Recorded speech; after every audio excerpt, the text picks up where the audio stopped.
Bismillahirrahmanirrahim. Assalamualaikum warahmatullahi wabarakatuh.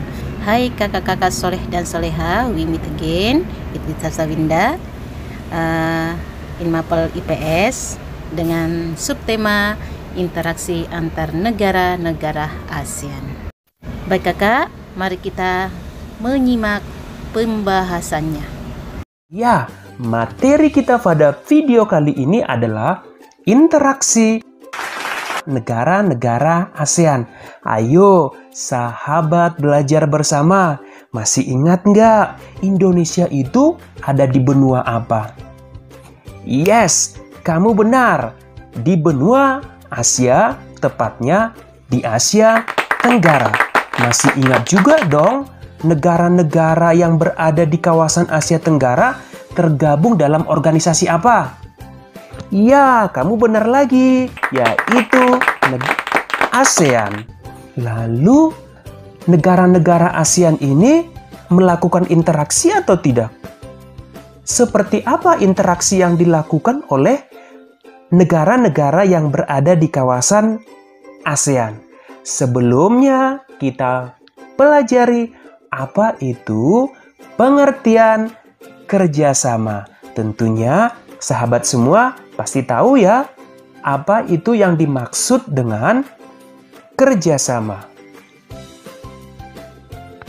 Oke, kerjasama adalah menjalin hubungan antara dua negara atau lebih demi mencapai suatu kesepakatan. Jadi, di dalam kerjasama atau interaksi, pelakunya harus ada dua atau lebih. Lalu, apa saja yang mendorong kerjasama tersebut terjadi? Ayo, bisa sahabat sebutkan?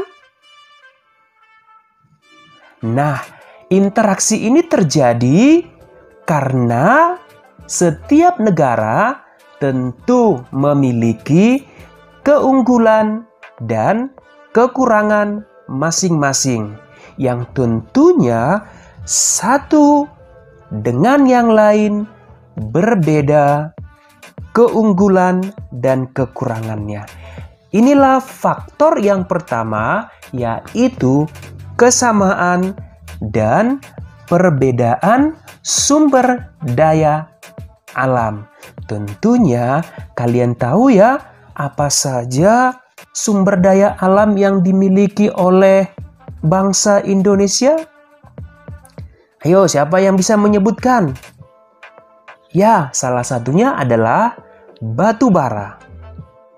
Sehingga dengan adanya kesamaan dan perbedaan sumber daya alam ini mendorong negara-negara yang berada di kawasan Asia Tenggara melakukan kerjasama. Misalkan Indonesia mengekspor hasil pertanian ke Singapura.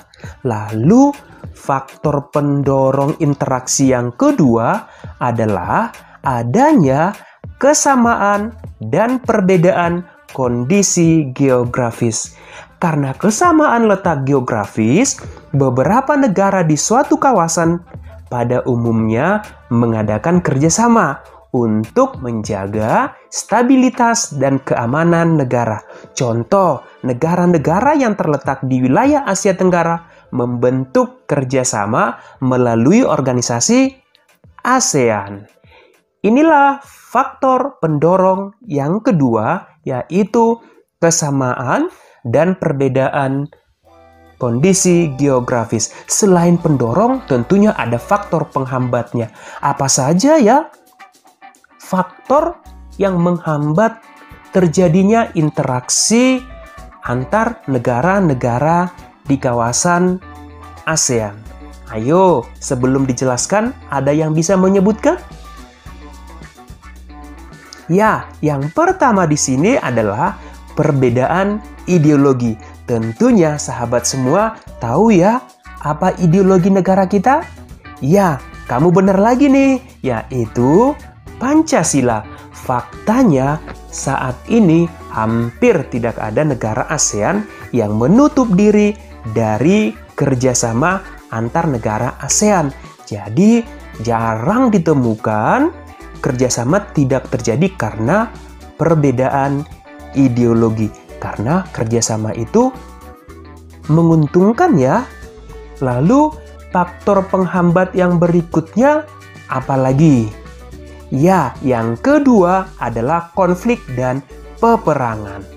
Kondisi konflik dan peperangan yang terjadi di dalam negeri maupun antar negara tentunya sahabat semua pasti mengganggu stabilitas negaranya sehingga akan menghambat kerjasama.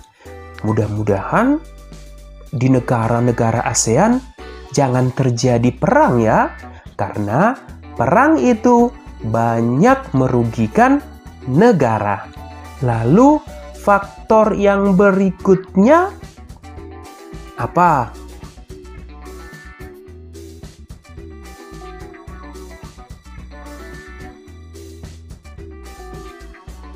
Ya, adapun faktor yang ketiga adalah kebijakan protektif. Misalnya, tidak menerima impor hasil pertanian dari negara lain.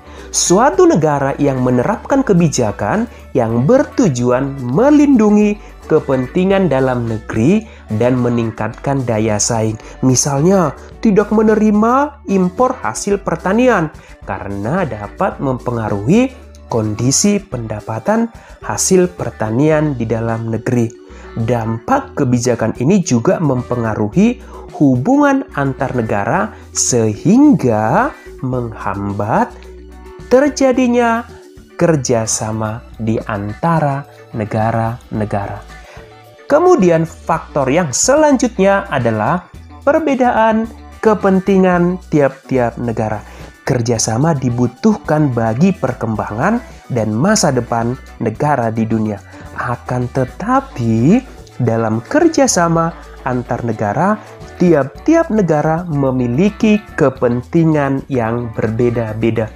Lalu, perbedaan inilah yang dapat menghambat kerjasama di negara-negara ASEAN.